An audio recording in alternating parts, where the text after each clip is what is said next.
team here in the City of Chico, we're doing it right. We all live here and work here. We raise our kids here. People want to be a part of it. We want to provide and we want to do this for our community. I really hope everybody's as excited as I am.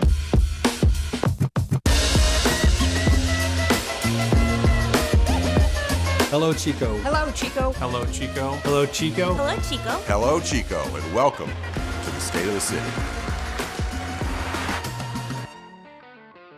I just think Chico is so special. Some of my earliest, fondest memories are literally riding in the back of my dad's 1967 Chevy back on the wheel wells when you could do that, and going down Valambrosia by the park and getting an ice cream. Nowhere do you have the outdoor recreation that we have, the sense of community that we have, the amazing downtown that we have. Yeah, we're struggling right now. Let's be honest. Let's look ourselves in the eyes. Let's tackle that. Let's make a plan to fix it. It's super critical that we really hyper focus on what do we want Chico to be and how do we be the best that we can be to do that. And the only way we're going to get there is by having conversations. Chico, why we're all here today. A safe place to raise a family, an ideal location for business, and a premier place to live. That's why we're all here, right? So in early 2025, your council all came together and we had a strategic planning session. Out of that strategic planning session, we all agreed, which is amazing, that our 4 strategic initiatives are a safe community, long-term viability, to protect and enhance our primary community assets. Those are things like downtown, Chico State, tourism, all that kind of good stuff, and a quality civic life. That's what we all want for here in Chico. So if we're going to have a long-term viability, it is imperative that we are fiscally responsible. Luckily, we have very clear budget policies set up in the City of Chico that forces us and make sure that we have a balanced budget every single season. We just finished our first audit since I've been mayor, and I'm happy to say, with the help of our amazing city manager and our financial staff, that we got a clean audit and we are good to go for the following year. Thank you, Mr. Sorensen.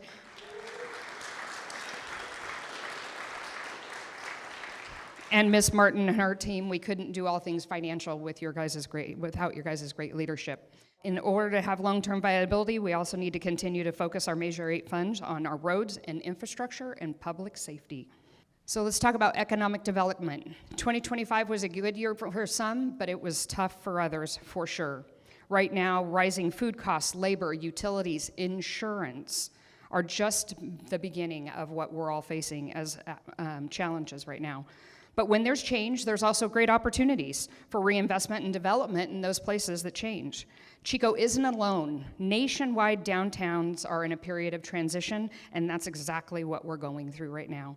Towns like Nevada City, Grass Valley, Petaluma, they've adapted to these new consumer things and entering in new things like entertainment zones. But for downtown business, local repeat business is what's super important, not the one-off and the events that we have down there. So please continue to support your local downtown businesses.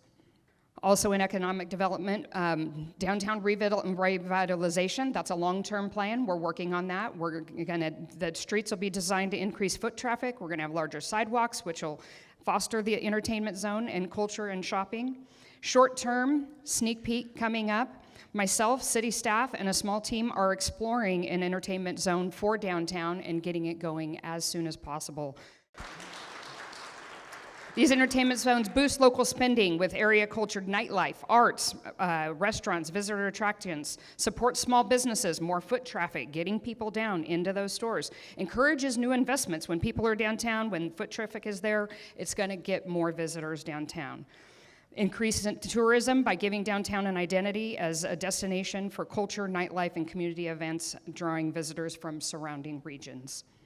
We're working on an economic development plan right now, a strategic plan. The city is contracted with Audrey Taylor at Chabin Concepts and Dr. Eiler.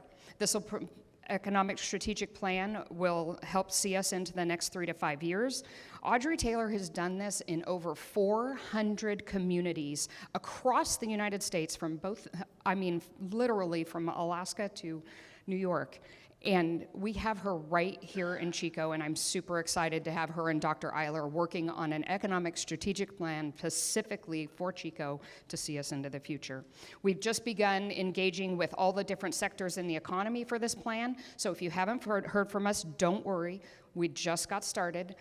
There's going to be lots of breakout groups and lots of different things, and we will be including all sectors and taking information from everybody to ensure we have a good report coming back to our council for us to have a guide for the next 3 to 5 years for us. So let's talk about public safety, one of our pillars in our strategic plan. If we don't have a safe community, then where are we? Safe community is immensely important to this council, and we have put public safety.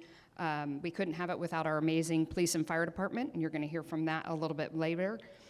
Public safety staffing is a priority, as well as equipment and facilities. You can see one of our beautiful new, I don't know, what are they now, $1 million fire trucks we have there. But it's amazing and beautiful, and we're so excited to have it. So let's look at the numbers. In 2020, we had 90 sworn officers. Today, we have 105.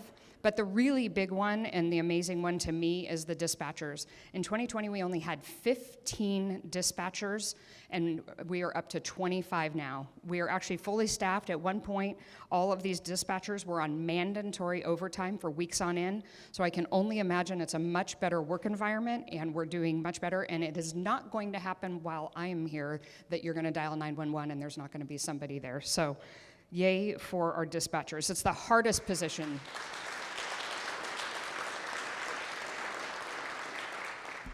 Fire department. We've been working really hard to increase our fire department and staffing at our fire stations. I'm happy to report that we executed, we are back to 2008 levels, except for the station at Engine 3, which is out at the airport, which we don't need yet because we don't have air service, but when we do, that'll be staffed as well. However, when you look at the number of incidents, we're back to 2008 staffing, but we've more than doubled or almost tripled our amount of responses we have. So we still have a ways to go, but we will get there. Another exciting update is we're going to be reopening Engine 1. We anticipate staffing Engine 1 in early March. The next significant department objective is going to be getting Engine 6 going. That's not going to happen this year. It's not going to happen next year, but it is on our radar. We're talking about it. We're planning for it. We need to get it done sooner than later. The longer we wait, the more it costs, but isn't that always the way that we go in government? We have more needs than money, but we're going to get there. Homelessness, everybody's favorite subject. Despite 2 motions at the federal court to protect our fire-prone areas, get some clarification on the terms of the Warren Settlement Agreement, talk about operational policies, we were not successful. However, we only have 1 year left, actually 349 days, not that anybody's counting. And we will be talking very soon at council about what post-Warren looks like. There is a lot to talk about of post-Warren. It's not going to be the flip of a switch when that day happens. We need to talk about the size of the Genesis shelter. We need to talk about the operational budget to run it and the terms of the stay. How long can you be there? What's management going to look like? What is case management going to look like? Genesis has seen amazing results. We have people actually changing their lives out there. There's people that all across the spectrum is what's happening. You have some people that are actually working, having jobs, driving to their jobs, and using Genesis as that place to land while they get to the next place. We have people that have moved in permanent housing, subsidized housing, and there's people that have been in the same place that they've been since they got there several years ago. So it's doing amazing, I think, with some good, reasonable, common sense changes. Once Warren is over, we'll continue to see even better success in use of our monies that we're putting into the Genesis shelter. Lastly, we've made some great improvements to the alternative site on Eaton and Cohasset. You can see on the left there in September of 2025 what it looked like and what it looks like today. Council came together and voted unanimously to staff that site. And it's not 24 hours a day, but there is staff out there 7 days a week, and intensive case management. We've reduced the number of people that are there from 25 to there's only 5 residents left there. and we will continue to do intensive case management with those 5 and hopefully get them to a better place and over to, ideally, the Genesis so they can keep working forward on where they're at.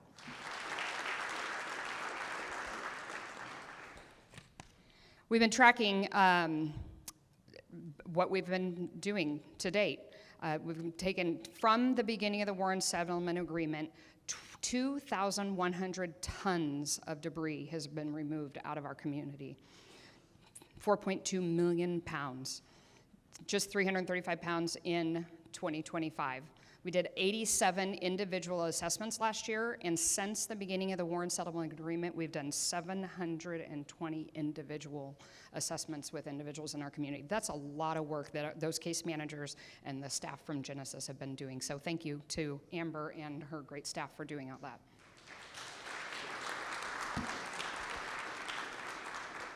Let's talk about infrastructure and capital improvement. And we're going to have maintaining and enhancing our infrastructure is absolutely key to that long-term viability. We can't have long-term viability if we don't have great roads.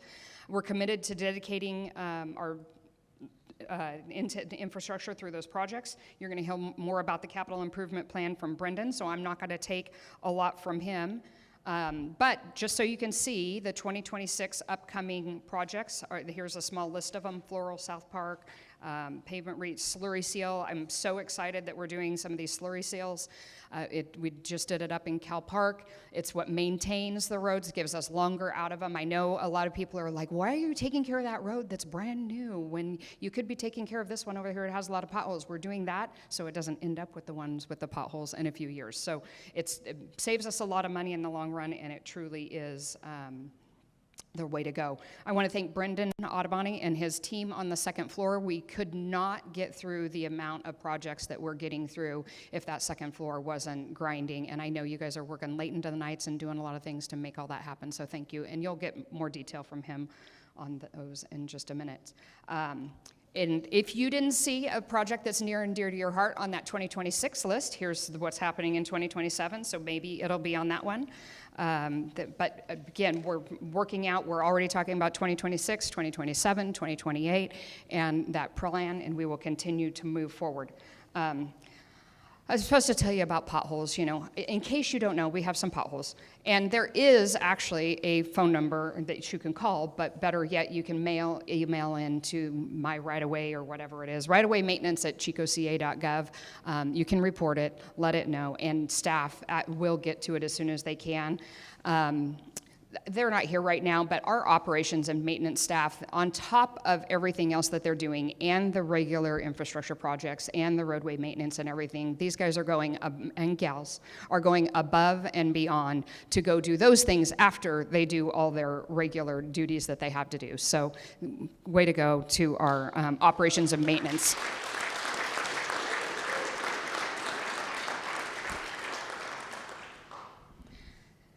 Infrastructure. Let's talk about North Valley Fiber. This is super exciting. Some people may not know what North Valley Fiber is because we have a lot of fiber going into the ground right now in our community. But North Valley Fiber is the City of Chico's fiber network. The project has reached some major milestones this year. More than half of the conduit and over a quarter of the fiber optic cable is in the ground. This project brings reliable and affordable high-speed internet to underserved persons and underserved areas. This project is a significant investment in Chico's future, again, going back to that long-term viability, and we're committed to completing the project with care, accuracy, and transparency.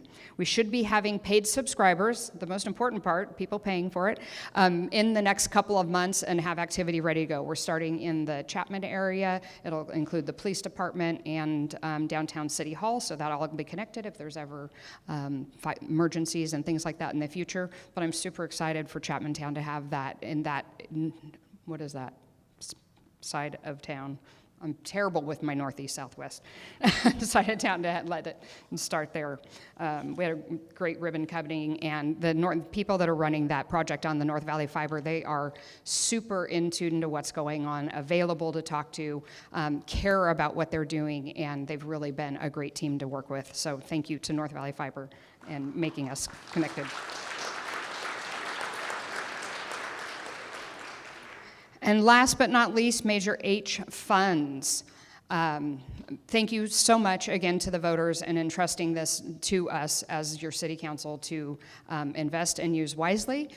We committed when we put it on the ballot that we would put it into roadways and public safety, and that's, as you can see on the slide, that's exactly what's been done. Almost $49 million going into our roadways and about 31.5 into public safety. And as all good budgeting should go, we've set aside a reserve and rainy day fund in case there's something, and we've put that away for you. So with that, I want to thank you all. Hopefully I haven't taken too much time, but I really appreciate you. I enjoy being your mayor. I love you all. Thank you for being here, and have a wonderful day. Fell in love with Chico in college, and just worked on a project for the city as a consultant, and then they had a job opening, and before I knew it, I was the youngest director in the state of California. I can't drive down a street now in Chico without thinking about how we can make it better.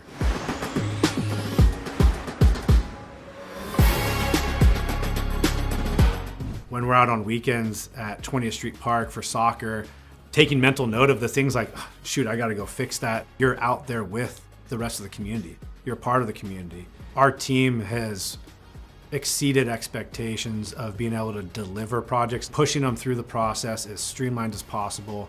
It's extremely rewarding to be able to see other people in our community using and enjoying these pieces of infrastructure.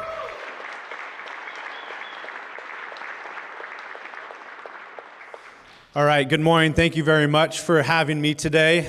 It's true, my kids get tired of hearing me in the car recognizing potholes and roads that need to get fixed, and so it is one of the benefits. It's a blessing and a curse, I guess, of living and working in the community, but we take so much pride. I know that our whole team, not just our department, but the whole city team, does that in everything we do, so it really is a pleasure and a privilege to be able to work here and do the things we get to do. So today we're going to talk about a couple things. We're going to talk about our pavement management program and then talk more globally about our capital improvement program.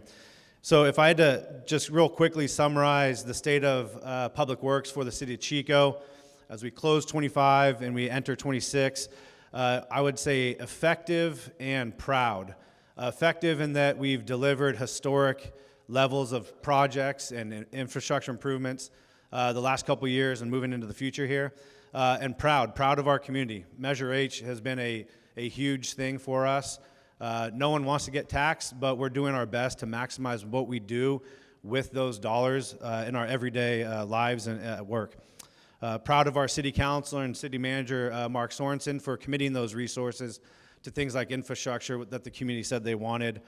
And then proud of our staff and our team and partners that we work with on all these projects, whether it's Cal Water, PG&E, CARD, you name it.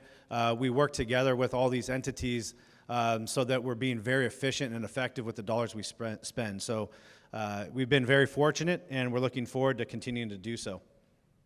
So first, picture tells 1,000 words. So obviously you're looking at Rio Lindo in 2024 here before we reconstructed it.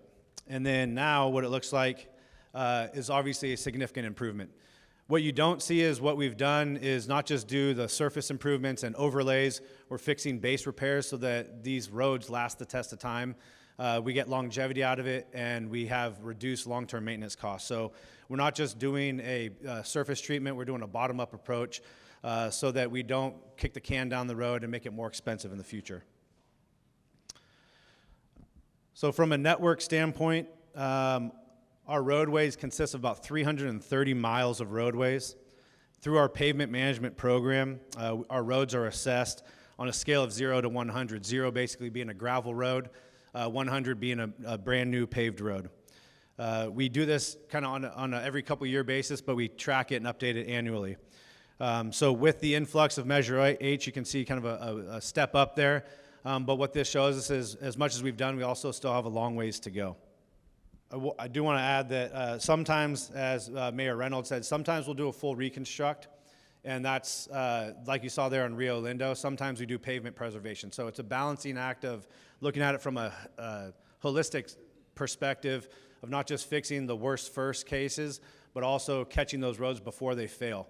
It's about 14 times more expensive to do a full reconstruct than doing like a slurry seal pavement preservation type of project. So it's extremely important that we look at it holistically. We're efficient with those dollars that we spend as taxpayer dollars and being stewards of those taxpayer dollars. All right, capital improvement program. So our capital improvement program doesn't just consist of roads. We don't just work on roads. It's basically, we work with our maintenance, our operations and maintenance department. Anything that our crews can't do, it essentially becomes a capital project. So we work together and collaboratively, again, to be efficient with how we do things. Anything that our maintenance folks can't do, we're working collaboratively with them. So this includes roads, bridges, bike paths, sewer lines, sewer treatment plant facilities, storm drain facilities, traffic safety improvements, and so on. And in total, we have 104 projects in various phases of design, environmental review, right-of-way acquisitions, or construction. For those involved with projects, you know it takes years and years to get through a lot of those project development processes before you can actually see something constructed. And so we have projects at those various phases. We're constantly moving forward and then obtaining the funding to be able to build them. So 2025 kind of concluded a historic run for us. In 24 and 25, we did over $85 million in construction. We averaged about 7 projects per year, so you can imagine the dollars per project there. Not only does it improve the built environment as well, but we also hire local contractors. And so we're utilizing those funds. It's hiring local trades jobs. They're buying materials locally, and that money gets reinvested in our community that then creates that economic cycle of getting taxed and creating more revenue for the city, and then we reinvest that into the community. So a big improvement not only in the built environment that we see every day, but also economically, it provides that extra benefit.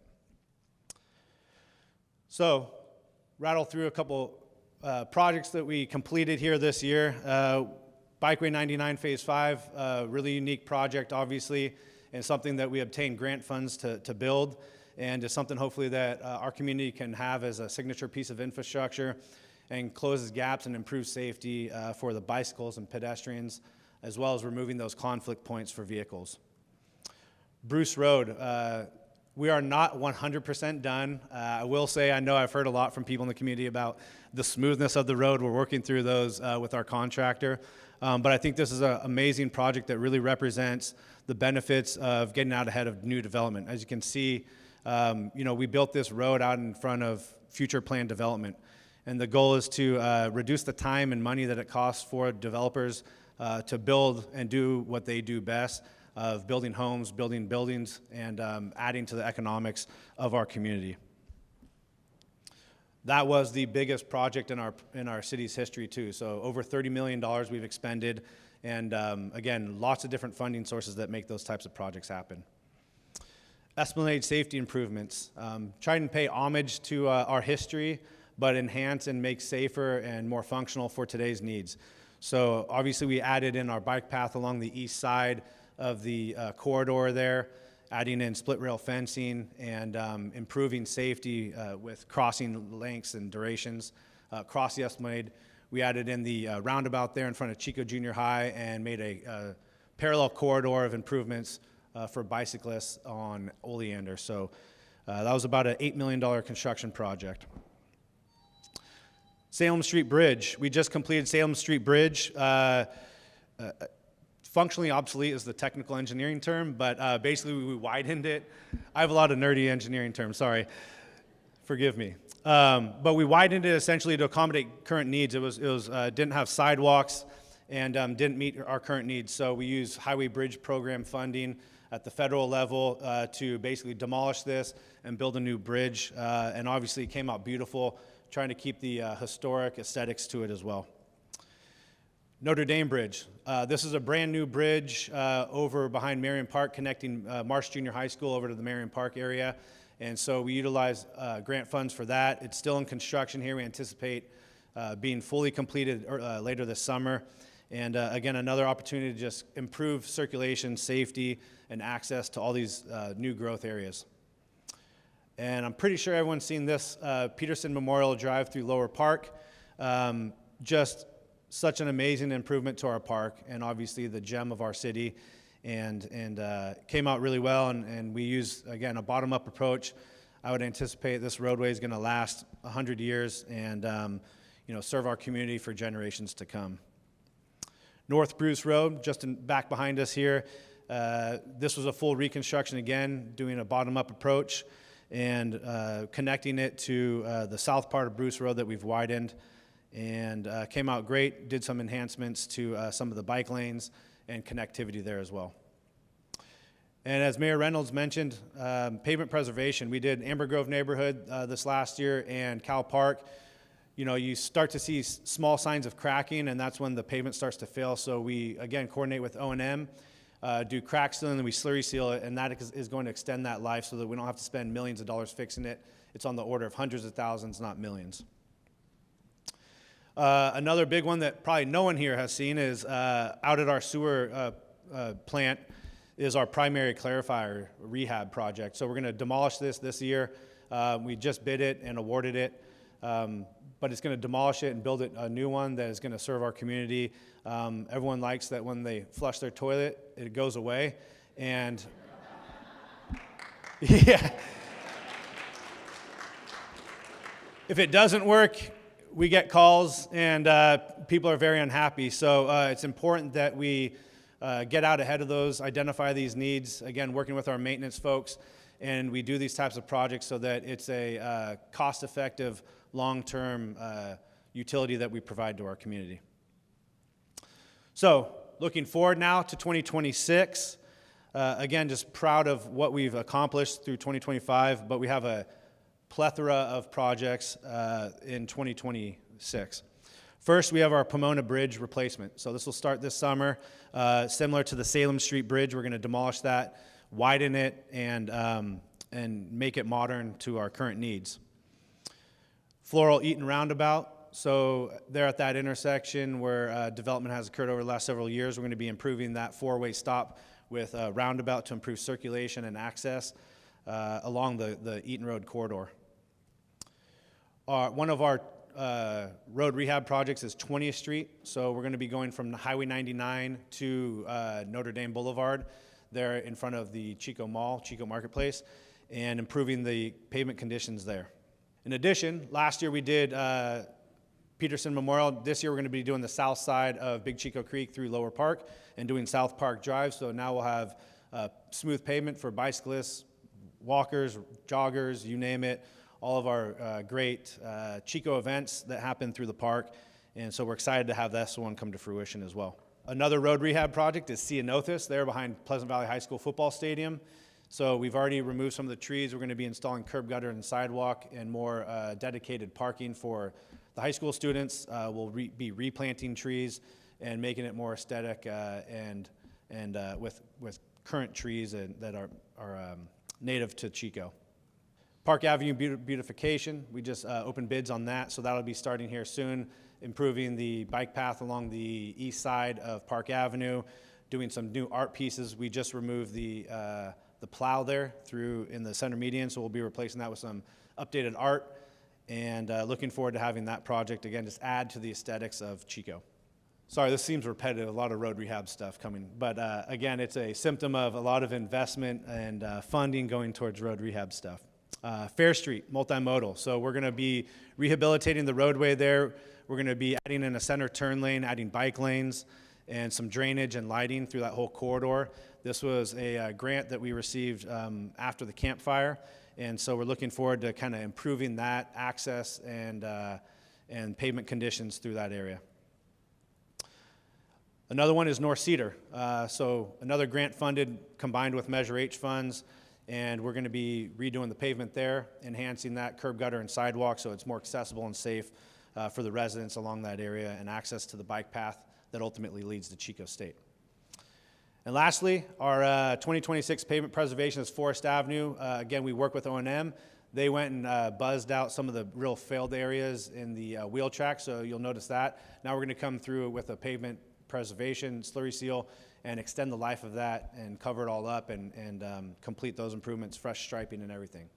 So that concludes my portion of the presentation. Thank you all for listening, and thank you. There's so much to love in this community. I've always wanted to give back something that has been so good to me, and this community has been really good to me. My wife was born and raised here. My kids were born and raised here, and that's the buy-in I have.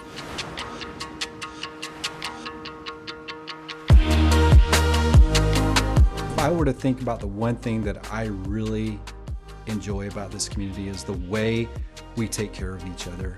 You can't do any better than that. We're very proud of what we've been able to achieve over the last year. You know, we've set some pretty hefty goals. I want to ensure that we continue to grow this community, bring in quality businesses, and make it a safe place for them to operate their business and for their employees to live, work, and recreate within. I want this community to be very proud of their police department. It's not my police department, it's this community's police department.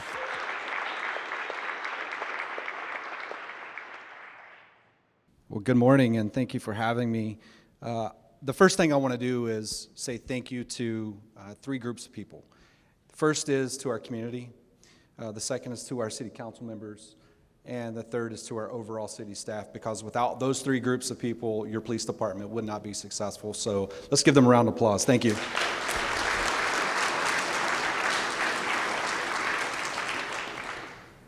So in 2025, you know, it was a continued year of rebuilding the police department. And like I said, we couldn't rebuild that police department without the support of all three of those groups. This number here says 28 total employees, but I want to put it a little more in perspective for you. We actually hired 44. So in law enforcement, some people just don't make it in the training, the academies. Some people decide that it's just not for them, they move on. But in 2025, we actually hired 44 people. 28 of those individuals still remain, and then there's 5 others that we didn't count in that number that are actually hourly employees. So for the red light camera program that we initiated, we had a couple hourly hires that were in that, and then we had some hourly records techs that also assisted us throughout that year.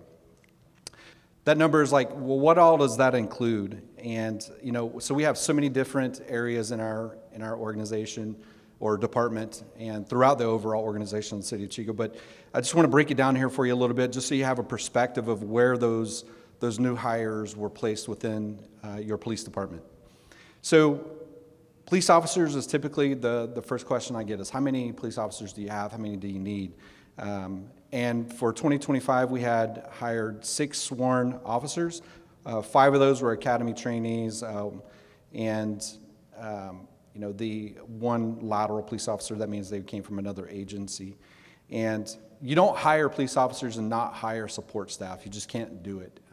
The work that the police officers generate in the organization takes support staff. And so the rest of these folks are people that I see as our support staff. 4 public safety dispatchers, says 6 current vacancies. That's simply because we don't have the room to train the individuals that we have. We have names attached to positions. So as the mayor said, we've actually filled those positions, and we're just trying to work through the system of training them, and that takes quite a bit of time unless we get lateral dispatchers from other agencies who have the ability to make it through the training program pretty quick. And if they're an entry level, just to tell you how hard that job is, it's typically about a year of training before we release them to work on their own. So I agree, the hardest job in law enforcement is being a dispatcher. I couldn't do it. I don't have the patience for it.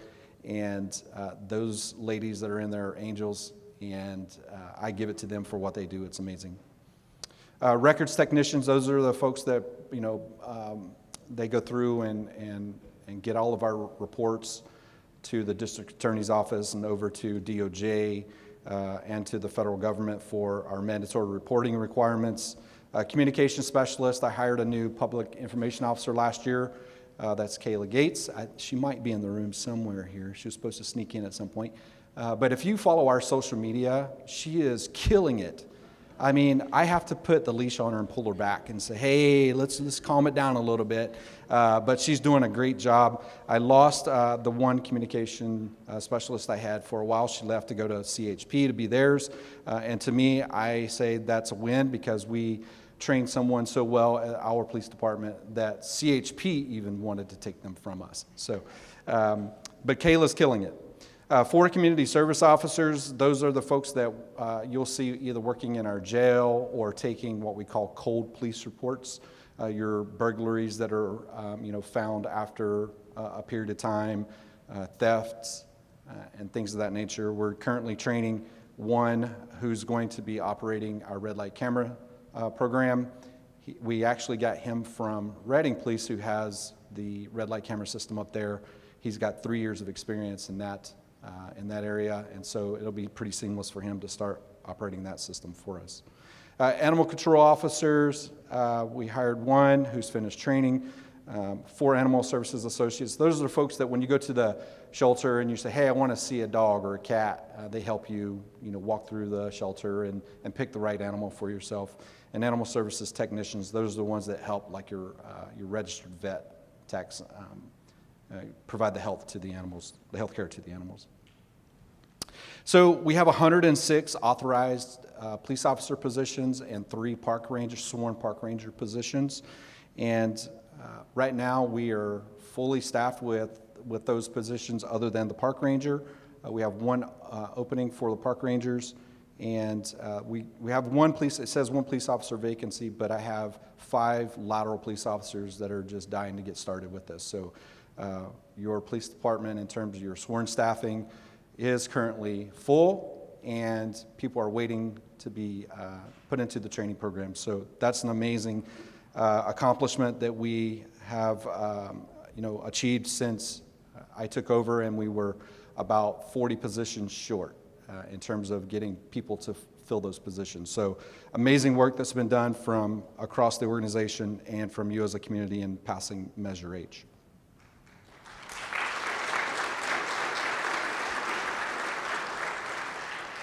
So our dispatch center, they handle both police and fire.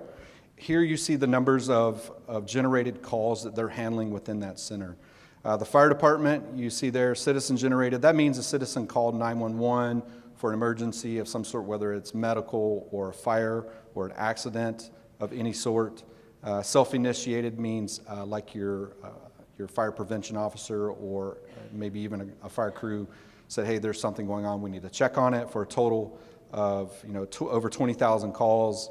That's quite a number of incidents there for the fire department. And then for the police department, citizen generated 71,000 calls, over 71,000 calls for service into our center for help, and the officers being proactive with over 15,000 calls for that total of 86,000, a little over 86,000. See the grand totals there? Those numbers are not small. Those are big numbers for a community this size. The police department, the fire department, we run constantly. It is very busy. These officers that are working out on the street, we pay them for their lunches because we call them away from their lunches all the time. And I can tell you right now, I don't ever hear one employee complaining. And that's pretty amazing. When you work this hard, this much every single day, and if you divide the numbers up by the number of officers that are on patrol, there's 48 patrol officers assigned to 8 teams in the patrol division. So divide that number up, and that tells you their workload. So pretty incredible number. One of the most looked after situations in the city right now that's taken a ton of our time, a ton of our resources, not only from the police department's perspective, but from Public Works with their crews that help us out. And that's the Warren settlement agreement that we're currently in. And I'm sorry, Mayor, 349 days? 349 days. And we're doing everything by the book. We're wearing the white hat every single day out there. My goal is to get us through the next 349 days of the settlement agreement without any kind of disputes that are going to potentially jeopardize us getting extended into that settlement agreement. I can't tell you, every day when I go to meetings, people are asking me questions about this, or they're complaining about something. You guys aren't doing this, you aren't doing that, and they just don't understand the complexities of the Warren settlement. And I try to educate people. And so I would tell you that if you don't quite understand it, it's online, read it. When you read it, you're going to absolutely be shocked at how much we have to restrain ourselves as an overall organization, being the city, to manage this effectively and not get ourselves extended into it. So we are absolutely doing it right every single day. We're doing it, number one, we're doing it with compassion. And I think that's probably one of the most important pieces in that, is that we are doing everything we can to help people get the assistance they need to get back on their feet, be a productive member in society. And that should be the goal of any kind of program that is tackling the homeless issue in our nation. So you know what we do here. We identify those areas, those people. We provide notice on the encampments. We provide them with sheltering options. And then we go to the next phase of it where we enforce. And then during that enforcement in 2025, our target team led that effort of clearing 492 encampments, contacting 392 individuals. I will say that we are at the point where we are contacting what we have identified as the service-resistant folks. So that number of 392 includes contacting the same person multiple times, over and over and over, kind of like herding cats around the city, if you will. The encampments, we move them from one spot and they just go to another, and it's the same people. We got to go and start the whole 17-day process over again. Frustrating that's putting it lightly. So I had the engineer sitting beside of me, do some math for me. City staff removed 1,844 cubic yards of contaminated debris, approximately 250 tons in 2025 from these encampments. So I looked at the engineer and I said, give me some sort of reference, because everybody, if you don't really understand those measurements, how do you put it into perspective?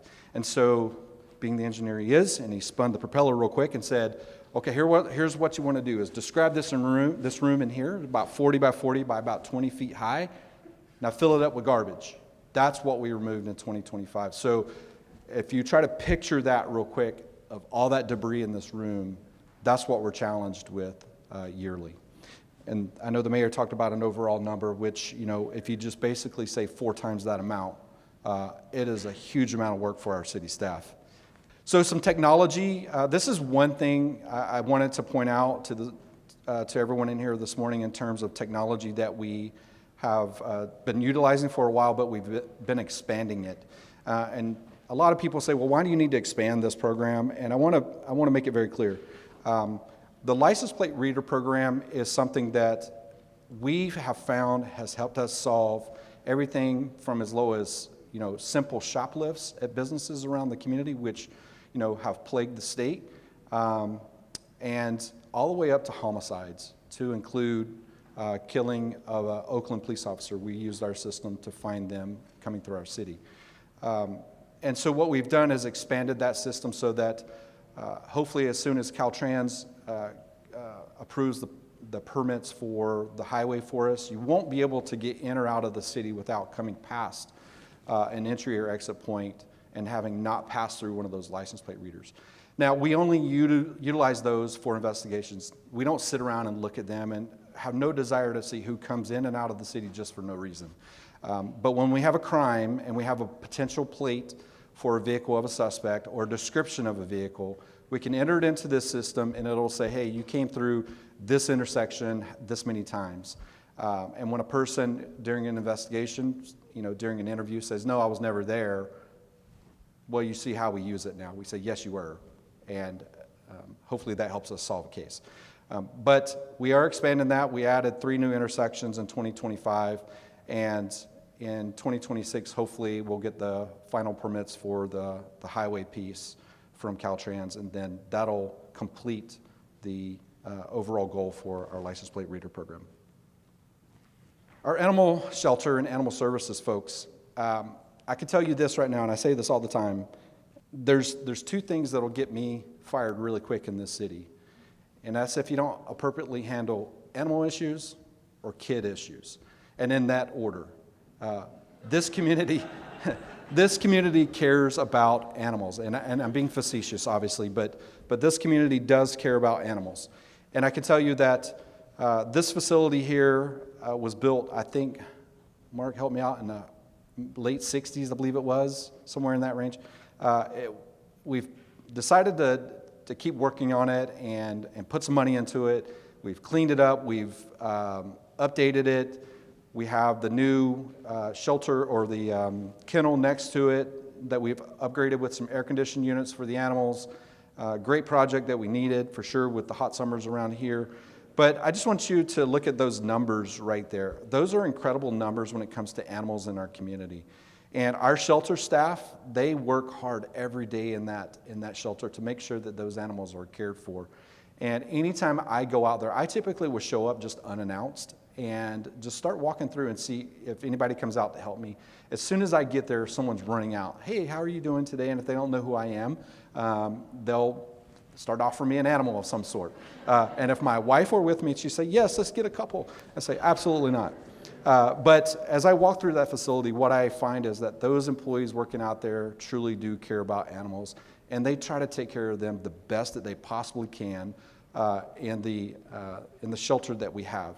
But those numbers are incredible. Cared for almost 1,500 animals, adopted out over 678. Returned, that means someone lost their animal, it got out of the yard or the fenced area or whatever. Returned over 337 to their owners. Assisted in the return of 10 cats after trapping and spay-neuter. Transferred 100 animals to rescue groups. We use Butte Humane Society and some others outside of the area when we have an animal that's been identified as one that's highly adoptable, and maybe they specialize in, say, boxer rescue. If we have a boxer, we get a hold of the boxer rescue, German Shepherd, so on and so forth. So in addition to providing free dog tags, they microchipped over 58 pets free of charge, which was funded by Friends of the Chico Animal Shelter. You know, we had Walk Wag Woof this last year, and I think the goal was to raise 30 grand, and they hit that mark, $30,000. So let's give them a round of applause for helping us.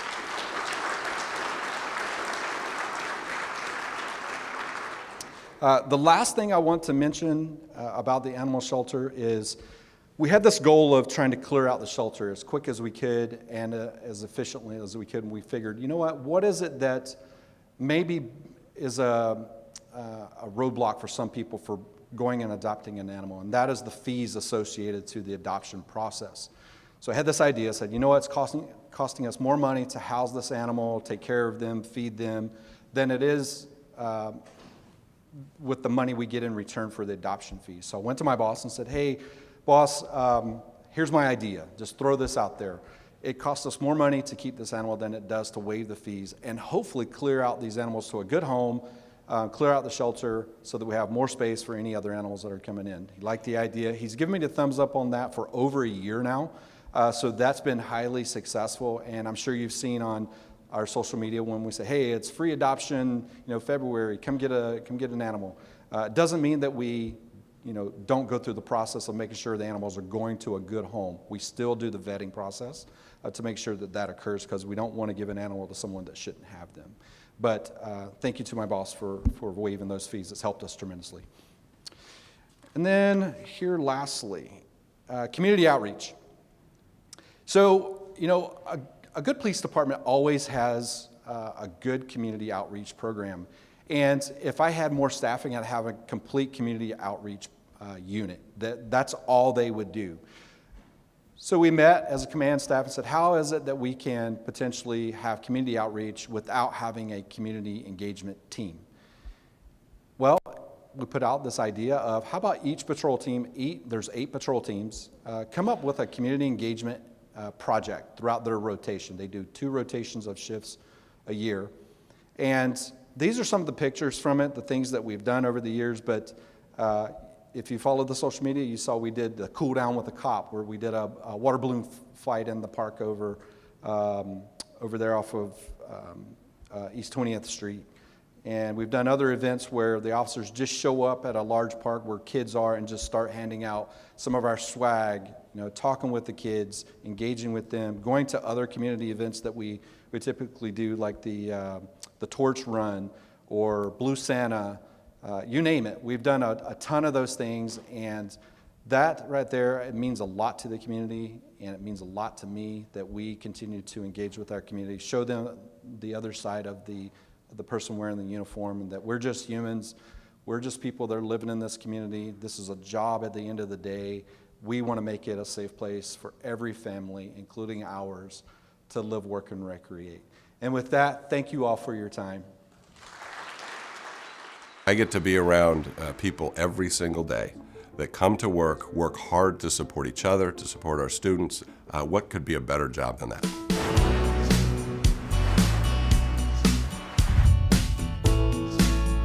Chico's a really cool town. Everybody cares about each other and cares about the town. Our students experience when they come to Chico, they see it as seamless between campus and downtown and the rest of the town. And hopefully the city and the residents see it the same way, and they come onto campus and see it as their university. As the leader of Chico State, I want to be able to share what's happening on campus and importantly how it impacts the city. As long as everybody's taking care of each other, it's going to be a good place.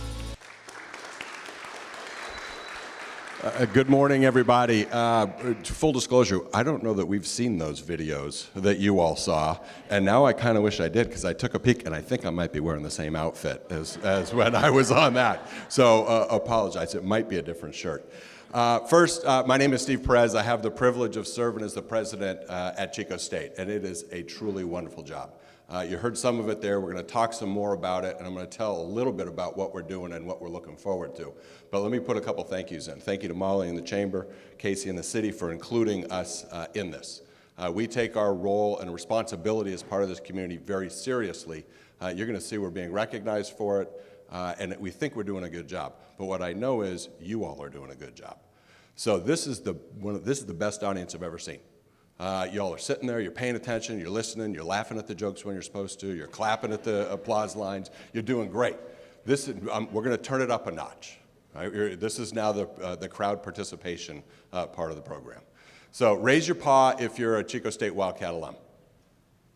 Pause, we raise paws. All right, very good, very good.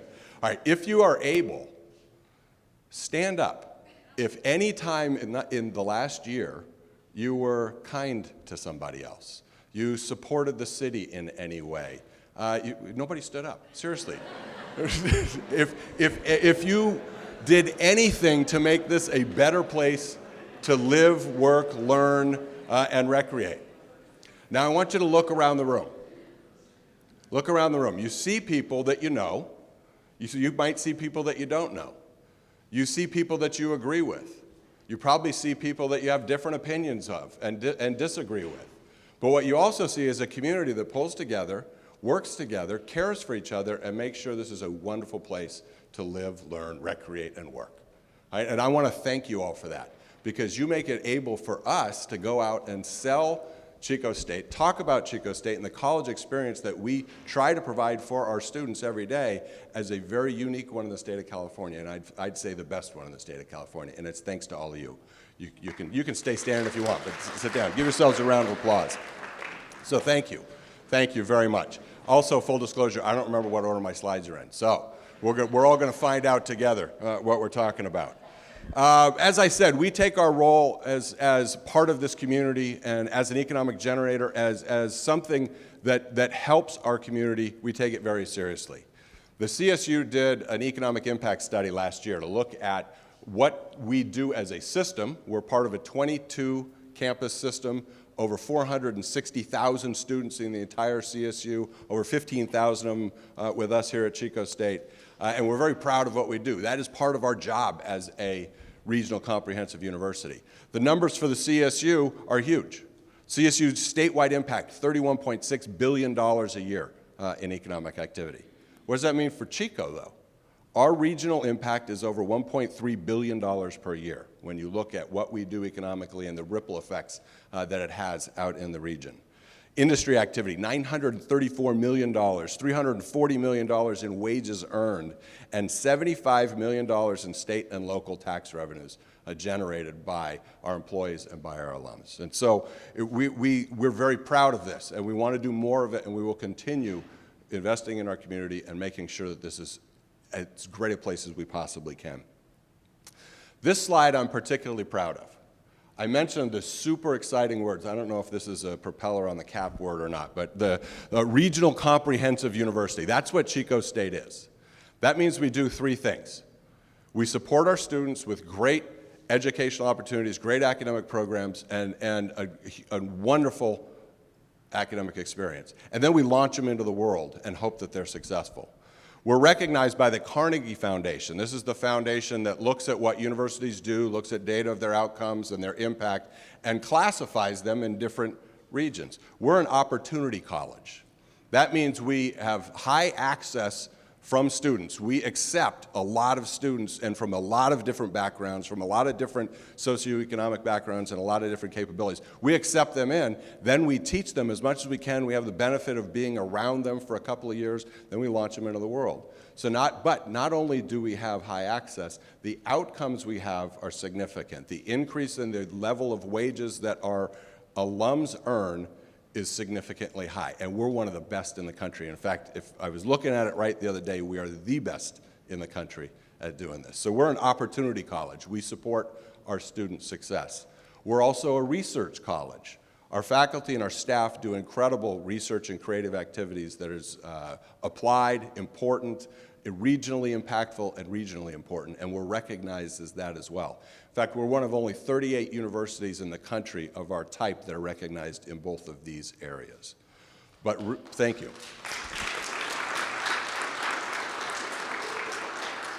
Recently, we applied to also be recognized as a community engaged university, to look at what our faculty and our staff do, and look at what our students do, and how it impacts our region and our community. And we're now recognized as a community engaged college. And so the three things that a regional comprehensive university does: student success, great work by our employees and our colleagues, and we support our region. We're now nationally recognized in all those areas. And that, as I said, that makes me very proud of what I get to do and who I get to work with. Enrollment. So we're talking about state of the city, state of the university. I've spoken here before. You all know we had a drop in enrollment. Well, we're coming back. And it's because, as I said, because of the work that you do and the things that you contribute to this community, that we can go out and tell students this is the place that you want to be. You may have read in the Enterprise Record this morning, and if you haven't, go home and read it. You'll see that we've also been recognized as one of the top online programs in the country. We have about 10% of our students that are fully online.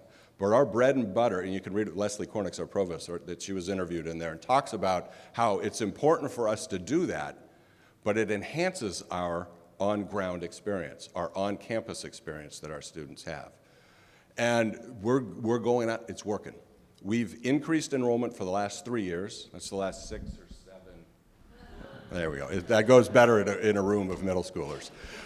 6, 7 semesters of positive enrollment growth. And we're getting there. We're very close to our funded enrollment target. We reached a threshold, a very important threshold this year, that we are not going to have a recalibration of our FTES, and we're not going to have our budget cut by the system because we're getting close to our enrollment target. It's hugely important. Campuses are better when there's students here. Cities are better when there's students running around. And the city is really, really poised and very, very special to us because we know you take care of our students, and we appreciate it very much. Budget looks okay. If you look at the governor's proposal from January, higher education did well. The governor recognized the importance of higher education across the state, what it means to the state, what it means to the communities that it's in. If that proposal goes through, it's going to be good for Chico State. So if you know anybody, talk to them and try to help us make sure that momentum carries forward. We're working very hard not just to bring students from outside of our region, but to also make sure that students in our region know that Chico State is here for them. That is our job. We've got guaranteed admission programs and we've signed them with 5 school districts to date. We'll sign them with as many more as we possibly can throughout our region. We have 17,000 student leads from these programs. We've gotten 313 applied and 286 more students are coming to Chico State because of this. We're now going to start reaching out to 9th, 10th, 11th graders as well and say, if you want to go to college, here's what you should be thinking about. And whether they come to us or not, we want to make sure that they know they have the opportunity to get a higher education degree if that's what they choose to do. We've also worked very hard with our community college partners. We've now visited all 7 campuses in our region, and if you have been to Lassen, up in Susanville, if you've been to Feather River College, if you've been to College of Siskiyous, you know they're far. It's a haul. And we're working very hard to make sure those students know they can be Wildcats, but we're also taking Chico State to them. We've got our advisors going to those campuses to help those students figure out what they need to do and sign partnerships with all of them. So we're also trying to take care of our region as well. And then we bring it home. Right? We are a strong resident of downtown. We're working really hard with the Downtown Chico Business Association, with the Chamber of Commerce, with everybody to say, what can we do to help downtown? How can we make it even more vibrant and across the city? We've got what we're calling Wildcat takeovers. We've done one at the Hatchet House. We did it at the ice rink, where we tell our students, go there. I think we did one at the Bear last year. It's super fun. You get to go out there and you can see, if you've ever wondered what it's like to ride on a Zamboni, you can see the picture. It's awesome. It's everything you think it is. And the guy tried to do a donut in the middle of the ice. It was super fun. We want to make sure our students are out there in your businesses, in your areas, having a good time, but also showing their support and their appreciation for all that you do. We're engaged in the Downtown Revitalization Project. We work with Explore Butte County. We're trying as hard as we can to make sure we can be good partners. So in the end, our enrollment's growing, our budget's getting better, our students we get to work with the best students in the world. If you've had them as interns, if you've had them as employees, you know they're smart, they're personable, they're hardworking, they're resilient. It's a pleasure to go to work with these students. We've got great colleagues, and we love being a part of this community. Thank you for everything that you do to make it possible for us to make Chico State a wonderful place. I think it's the greatest university in the world because of the stuff that you do. Thank you all. And now I know better than to, hold on. That you were right. That was an applause line. But let me one more thank you. Thank you to Metric for doing the videos. I only got to see a piece of it. Also, I don't know who chose the speaking order, but thank you for not putting me behind Annabelle. I don't want to speak after her, but also congratulations to Annabelle. We were at a Chamber of Commerce dinner last week, and she got a really, really cool award, and she deserved it, and she recognized her entire staff there as well. So thank you all. Thank you. I love this job. I'm exactly where I'm supposed to be, and I could not imagine being anywhere else. I think they brought me here today to just talk about fun.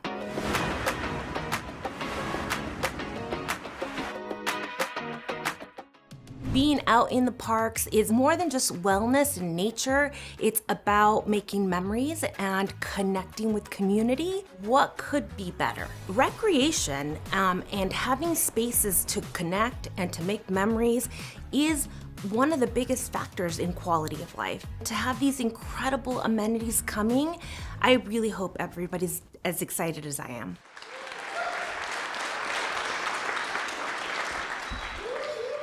Hi, thank you. Thank you for the kind words, President Perez, and thank you all for being here with us today. I feel very privileged to be here. Okay, so I want to talk about what CARD has been doing to keep our community moving, playing, and having fun in our beautiful parks, open spaces, facilities, and unique spaces. So here it is, our mission. Our mission reads like a promise we actually intend to keep, providing recreation opportunities in a coordinated and cost-effective way. What does that mean? That means that we want to make sure that everybody in our community has an opportunity to play and thrive, and it's life-changing, right? This is why we all love to live in Chico. Okay, a little bit about us. We own a lot of real estate. Not as much as the city, but we have a lot going on. We have 6 community parks, 13 neighborhood parks, 4 community centers, a nature center, an observatory, the 1 public pool in town aside from Sycamore Pool, a splash park, and oh, by the way, it's super affordable. It's free $99. We have an ice rink through a partnership with the city, and we have a bocce complex, and those people are serious about playing. So, last year, we hosted 20 community events. 17 of those events were free to the public. That's pretty incredible when you think of our small little district. Our incredible staff that do all this work. Our 4th of July parade doubled in size. Year 1, we had about 50 entries. This past year, we had 100. All right, so what have we been doing? What have we been doing at CARD? We offered over 100 camps. We had about 5,200 camp registrations, almost 2,000 unique campers. We taught 625 swimming lessons in that little but mighty pool, PV Center. And we had nearly 300 kiddos receive scholarships. That's pretty incredible. And our scholarships are growing, and that's in large part through the sponsorship of many of your businesses and organizations, and so we're very grateful. Okay, adult sports. You adults are rowdy. Somebody forgot to tell you it's rec league, and you all have to work the next day, so knock it off. You know who you are. You know who you are. We're very excited to serve about 40% of the youth in our town, whether that's through direct contact, camp sports, after-school program, or our free events. I'm very proud to say we have 85 families that we serve in our inclusion program, almost 500 seniors. Dave Donnan's one of them. Over 16,000 registrations, almost 1,800 programs, and another 1,600 visitors to our nature center. Excuse me. We welcomed Edgar, the raven. He likes to talk. You can call him Big Boy. He likes it. Okay, so let's talk about what else we did. We have, through our partnership with Butte County Youth Education and Sports Foundation, say that fast 3 times, they opened phase 1 of the project, right? A golf course. If you haven't been there, you should go. It's really fun and it turned out really beautiful. We also dedicated a field to the Chico Peppers. These groundbreaking women were getting it done. They're still so active and they're inspiring the next generation of young athletes. Through a partnership with the ARC of Butte County and Chico Noon Rotary, we installed inclusive play equipment at Rotary Centennial Park because we believe that everybody should get to play.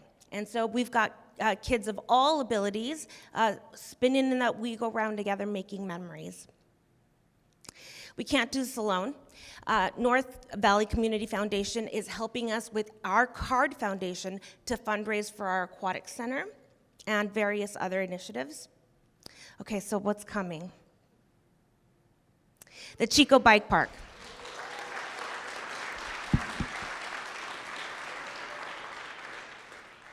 This is for everyone who ever wanted to catch air without needing a plane ticket. This is a revolutionary project. When the park designers told us it was the best park in the nation, Scott Schumann said, tell me more. Tell me why. And they said simply because a bike park usually just is a bike park. But this park has play equipment, it has progressive learning, it's going to have concessions and food trucks, and it's got truly something for everybody. The Aquatic Center.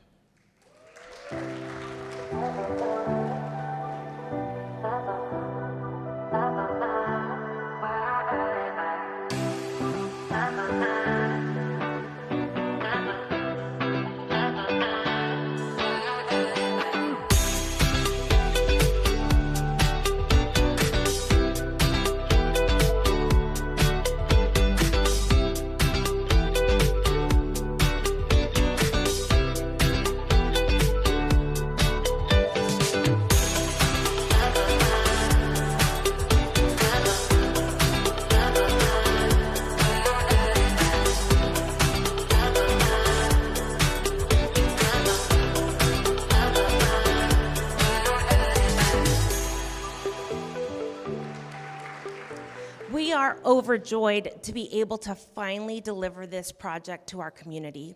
It's not just important to our community, it's a regional draw, right? We CARD, and thanks to our board of directors, we're committed to making sure that every child has an opportunity to learn how to swim in our community. So we're very excited about this. You see this big green slide? That's the flight time slide. Okay, it's the first of its kind on the West Coast, and we have it here in Chico. We expect to complete this project in fall of 2026, so just a few months away. We are getting ready to send out a save the date because our big Mirtha pools are here. Yeah. Our Mirtha pool system is a pre-manufactured pool system that's going to ensure that we don't have to maintenance or resurface for 50 plus years. So we're pretty excited about that. Henshaw Park. Only been like, 3 decades in the making. It's had a sign out there that says, future home of Henshaw Park.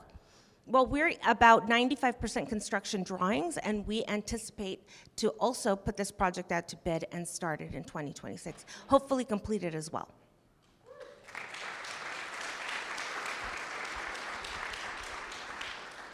Okay, so we've got these huge projects in the pipeline. So what's next? That's what my team said, what's next? And so we are dusting off our master plan. We just kicked off 3 community info sessions, very well attended. There's an online survey. We want to know what you all want, what the community wants. We know we have our ideas. I know Dave wants more softball. I know Luis wants more soccer, right? I know there's lots of needs and wants in the community, and we want to hear from you. And we will dust all that stuff off. We'll take it to our board. They'll give us their priorities, and then we have our marching orders going forward. So what does 27 look like, 28, 30? What does our community need? And so we're very excited to be able to hear from all of you with what your needs and wants are. Lastly, I just want to thank our community supporters and partners. The City of Chico has been an amazing partner. We're so grateful. Cal Water's been great. All of you have been great. And so we're just, again, so lucky to be here. The dealers of fun, the bringers of the good time. So thank you for having me. I think this community is very accepting of independent small businesses. Not every town is like that.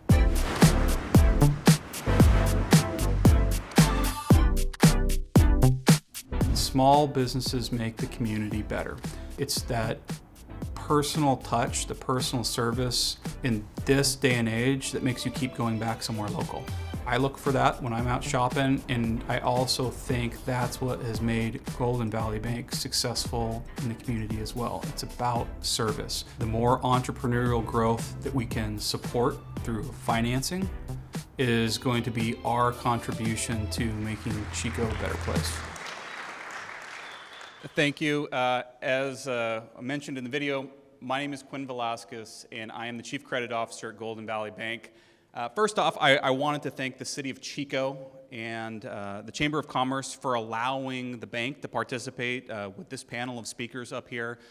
We've been part of the Chamber here in Chico for the entire time that we've been around, which is now 20 years here in the community.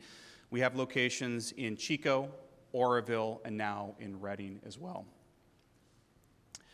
I think being involved in the community and financing allows us a unique perspective to share some economic metrics with this group. I'm excited to talk about a couple of those with you today, what it looked like in 2025, and then maybe some of the things that I see going forward into 2026. So we partner with a nonprofit. It's called the California Center for Jobs in the Economy. They help aggregate economic data, and then we take that information, and on a quarterly basis, we kind of filter it down to what's important for our community, and we share that on our website. Let's talk about a couple of those metrics looking back at 2025. Unemployment rate. So we have 20 years of unemployment on here. What does that really mean? We have a big spike right in the middle. I imagine most of you can guess that that's from COVID, right? Artificial unemployment, lots of job losses. As we came out of that, boom, right back to a stable line. We ended the year at 6%. So something to keep in mind about unemployment. Most economists agree that between 4 and 7% is a healthy balance. We have that balance here in Chico and in Butte County. That's a good balance for job seekers, and it's a really good balance for business owners looking for talented employees. That's something that a lot of communities can't say they have and have this level of stability for this long period of time. Population. This is a unique one. We're going to have to watch this going into the future. We had stable growth. The collapse, that was the campfire.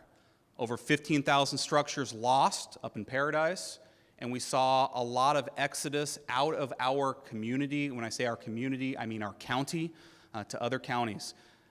You know, the impact on Chico was a little unique and different. We actually saw growth in the city of Chico, and I know it put a lot of pressure on our public services, put pressure on our roadways, a lot of the things that we're now improving. It's going to add a lot of value, but we're still having a challenge from a county level of keeping population growing. That's important for job creation, that's important for affordable housing, and it's important for all the businesses. 2025, we actually lost around 1,000 people net into the community. We want to continue to see that number grow. Growing is a healthy thing. Housing prices.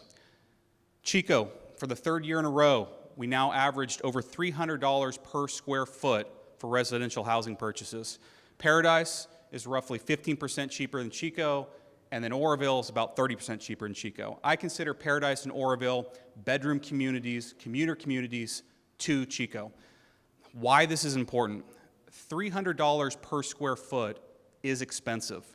It's not incredibly affordable in a rural community like Chico. I think one of the things that we're going to have to look at as we continue to move forward, things that we can control in our community to make it more affordable and attractive, we need more housing. We're really talking about a supply and demand imbalance right now. We're doing a lot of those things. The panel up here is supporting a lot of growth. I know the community and business owners are supporting a lot of growth, but this is something we need to keep our eye on as we continue to move forward. We want to see those valuations come down. Mortgage rates. Mortgage rates, you see a spike in 2022. We're looking at about 10 years of interest rates here. A lot of you in this room may be familiar with the low interest rate environment. Maybe you locked in a mortgage at 2 or 3%. Those days are long gone. For the last several years, mortgage rates have stayed between 6 and 7%. Again, when it comes back to affordability, you think of a doubling in interest rates in the last several years combined with $300 per square foot. That makes it challenging for affordability. One bright spot: stable interest rates are better than volatile interest rates. So as long as we can stay in that 6 to 7% range, it allows business owners to make reinvestment decisions and have a clean and stable look at the future. That's going to be powerful. So we touched on a couple of economic metrics. If you ever want to understand what else is going on in the community, especially on a quarterly basis, all of these results are on our website at all the time, updated quarterly, www.goldenvalley.bank. Okay, as part of the economic results that we talk about, we also prepare a business confidence survey. So all of the tables in the room here have a snippet of that business confidence survey in front of you, if you want to take a look at that. What is this? We partner with several hundred local business owners twice a year to update survey results. Business owners in Chico. This gives us a good pulse on what's going on in the economy. What does outlook look like? Let's talk about some of those. This is an interesting one. Local business conditions and U.S. business conditions. A majority of the respondents, so these are business owners here in Chico, felt that business conditions going forward are going to be about the same or potentially a little softer into 2026. This is really business owners saying, hey, interest rates are high, housing costs are high. How do we attract more activity to Northern California? Maybe the outlook is a little challenging. Maybe we've lost some employees through population decline. Alternatively, those same business owners felt that nationally results were doing well. So there's a little bit of a dichotomy here. If you think about it, it could be some of those earlier slides where we saw population leaving Butte County. And maybe we see nationally some population declines in California. There's opportunities in the country. In 2025, maybe some of those opportunities just weren't as lucrative in Butte County or Northern California. We have one rural competitor to the north that all business owners here in Chico are competing for talent against and housing and affordability. That's Shasta County. That's Redding. Reading, on average, in 2025, had housing prices that were 30% cheaper than Chico. And houses generally, you get twice as much land in the Reading area as you do relative to Chico. So they're competing for our talent, they're competing for our housing, and they're competing against everybody in this room. Something to think about, right? I want to stay competitive with that. We have to be mindful of that. How do we attract and retain business and employees here in this community? Hot topic question. I like to ask business owners twice a year something new. Maybe it's a little controversial, or maybe it's what's on our minds right now. So the question that I asked in September of this year, tariff negotiations. We hear about it in the news every single day. They've resulted in increased costs for goods and services. So what happens next? Are increased prices here to stay? Are the prices temporary and tariff negotiations are going to result in costs coming down? Or are businesses actually going to be repatriated to the United States to avoid those tariffs, and we're going to get more job creation? I think it's telling and overwhelming that a majority of our business owners acknowledged or believe that tariff increases are here to stay. It's a part of our economy. They're not going anywhere. We have to live with increased costs. Interesting point. All in all, we had some headwinds in 2025, but I think this slide is really important to note. We take an aggregate of all the respondents out of all the questions that we ask in the semi-annual survey. As long as that bubble is green and north of 50, that's generally positive sentiment. So a majority of the business owners are telling us, telling everyone in this room, we have positive sentiment and outlook for Chico going forward into 2026. This is a good sign. So what's next? As we look forward into the next year, how do we prepare ourselves? How do we make ourselves more competitive? So some of you may have seen this before. Some of you are looking at this for the first time. This is the Fed dot plot. So those blue dots, what do they represent? Each Fed chairman gets one dot, and it's their job to predict where interest rates are going to go. So if you think about interest rates, that's how much you are going to borrow to buy a car, what you're going to spend to get a 30-year mortgage. They guess out for 2026, 2027, and 2028. Now keep in mind, the feds that are putting these dots on here, they're actually the governing body that makes interest rates decisions. So this is a really good insight into where they think the interest rate environment is going to move, especially over the next 12 to 24 months. Right now, Fed funds rate is at 3.5%. What they're telling us, if you look at this chart, they think over the next 12 to 24 months, interest rates are only going to come down by 25 to 50 basis points. So that's 0.5%. That's not material. Think about that. We're not going to get significant interest rate relief. If you were hoping for the 3 to 4% interest rate environment that we had back in the early 2020s, it's most likely not going to happen. Again, one thing it does give us is it gives business owners an opportunity to plan and prepare and look at what they need to provide to have entrepreneurial profit and reinvest in the community and reinvest in their businesses. It's not going to come from interest rate relief. Although we have headwinds, like I touched on here, I think Butte County and Chico especially is set up to be incredibly successful. Why? Over a lot of other communities, we have a very diverse industry base, right? The panel speakers up here represent that as well. We have healthcare, we have education, we have government, we have private industry, and we have agriculture. A lot of communities are not that diverse. And those are what helps keep a stable base here in Chico, especially with ag prices now that have stabilized in the last year or two. It's actually profitable to grow crops. The crops we see here in Northern California, rice, almonds, walnuts, they're at least making some money, and all those dollars go right back into the community and create more jobs. So all in all, we have a lot of things to look forward to in 2026. I'm really excited about where we're going to go, and I appreciate your time here today. Thank you. Yeah, thank you. All right, so as we close up today, I just wanted to extend my thanks to first our panel. Thank you so much for taking time out of your day.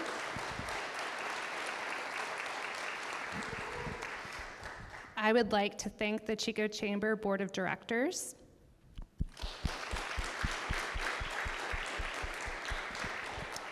Once again, the City of Chico for partnering with us on this event.